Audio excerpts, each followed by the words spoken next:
Hello student, welcome my bag. আজকে আমার বই দ্বিতীয় শ্রেণীর তৃতীয় পর্ব হাতির মা লীলা মজুমদার 189 পাতা আমরা হাতে কলমে কমপ্লিট করে দেখব। 189 পাতা শব্দার্থগুলো আগেই আমি বলে দিয়েছি,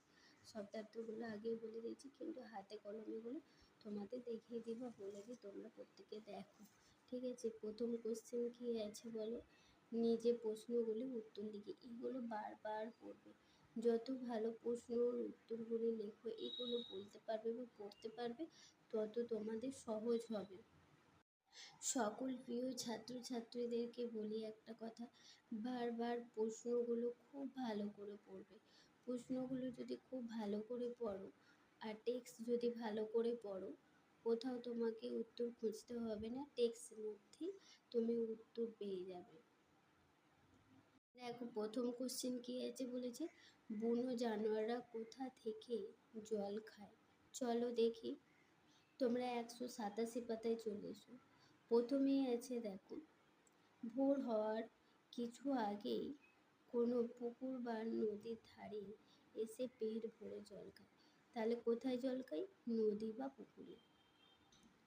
দেখো 1 2 কোশ্চেনটা দেখো, কেন তারা ভোরবেলা আর সন্ধ্যায় পেট ভরে জল খেয়ে নেয়। পরে পাতায় চলো, 187 পাতায় দেখো কি লেখা আছে। 187 পাতায়, যাতে দিনের আলো আবার জল খেতে আসতে না হয়, কারণ দিনের আলোয় দেখা মানে নিতান্ত অসহায় অবস্থায় শত্রুর চোখে পড়া। তাহলে কি লিখবে? যাতে দিনের আলোয় শত্রুর চোখে না পড়তে হয়, ঠিক আছে? এটুকু লিখে দেবে। বলেছে ভোর আর সন্ধ্যা হলে ওদের জল খাওয়ার উপযুক্ত সময়, আর সেই সময়গুলোতে আলো থাকে না, তাই ছবি তোলার পক্ষে সেই সময়গুলো ভালো নয়। 4 প্রশ্নটা দেখো কি বলেছে, শরীরে নুইনের চাহিদা জন্তুরা কিভাবে মেটায়। দেখো 187 পাতা চলে আসবে, এইভাবে বলবে জলাশয়ের পাশে নোনা পাথর ছিল, আর সেই নোনা পাথরে 2-1 চাটুন দিয়ে তাদের শরীরে